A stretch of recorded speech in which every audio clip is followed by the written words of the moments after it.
Jesse labulje. Idi nahuj, bre. Jesse.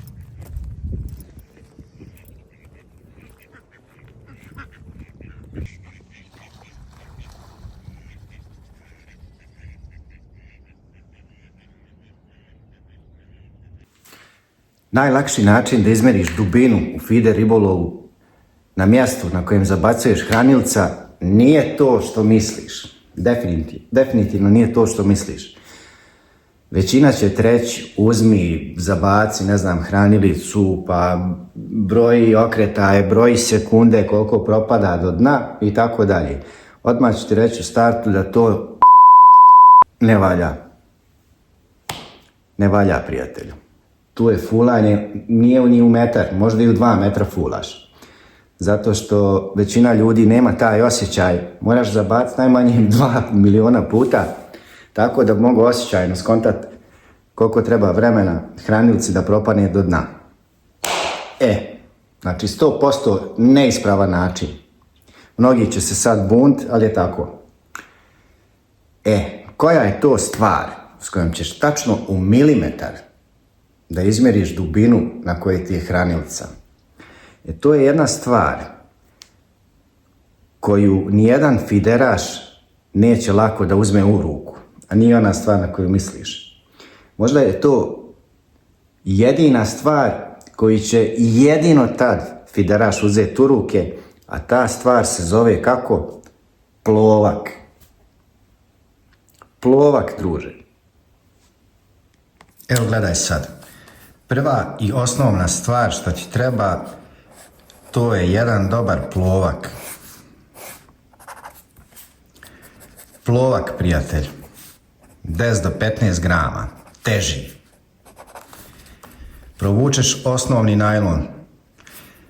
Nebitno ako je fiksni plovak. Evo prvo ćemo tu varijantu.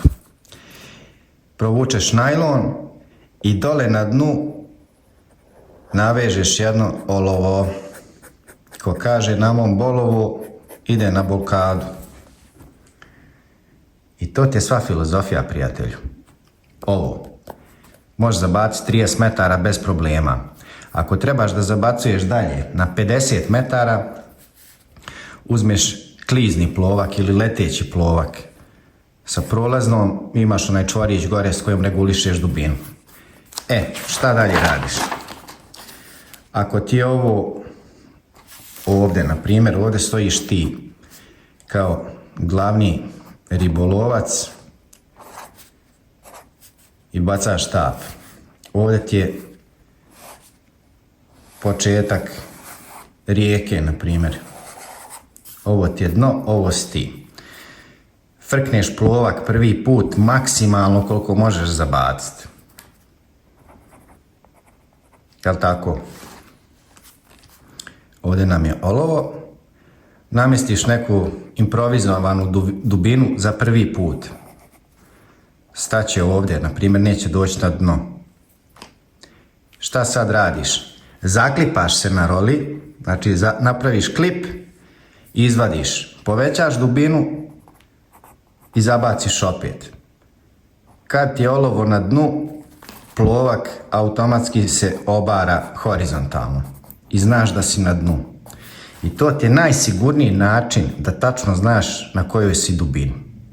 Onda izvadiš to sve napolje, uzmeš metar i izmjeriš od plovka do olova i dobit ćeš maksimalno tačnu dubinu u milimetar na mjesto na koje si zabacio i na kojem želiš da pecaš. Dobit ćeš tačnu mjeru. Sad, ako hoćeš pravu kartu riječnog korita da napraviš, staneš u toj liniji i prvi zabačaj ti je maksimalan. Namotaš jedno 5-6 krugova na roli i zabacuješ ovdje. I isto sve radiš. Zaklipaš se i zabacuješ na isto mjesto dok ne potrefiš dubinu da ti je olovo na dnu. I tako radiš skroz do svojih nogu. Naravno, sve ove dubine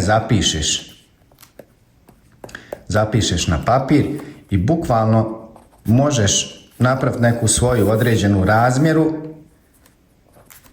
i što gušće zabacuješ, dobit ćeš tačniju strukturu i dubinu dna. Možeš bukvalno znati svako uzvišenje i svako udubljenje. Spor proces, ali ako imaš neko svoje omiljeno mjesto na kojem loviš, ovo uradi. I prođeš tako, na primjer, pogled odozgo. Ako je ovo rijeka, ti si prvo ovdje odradio s ovu liniju, imaš presjek tog dijela. Spustiš se 5 metara niže, radiš isto, pa 5 metara niže, radiš isto, 5 metara isto. I onda si pokrio maksimalni domet plovka u suštini. 50, možda 55-6 metara. Što uzmeš teži plovak i veći, dalje možeš zabaciti. I imaš strukturu dna u X, Y i Z osi. Bukvalno. Sve imaš. Nadam se da si razumio šta sam trebao.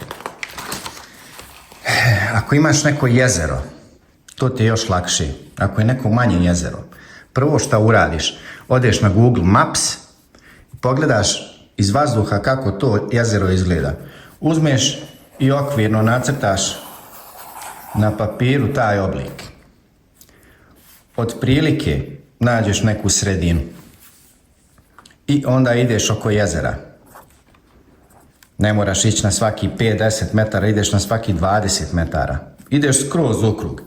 Imaš neki maksimalni radijus do kojeg možeš zabaciti plovkom ako je veće jezero. Na primjer 50 metara.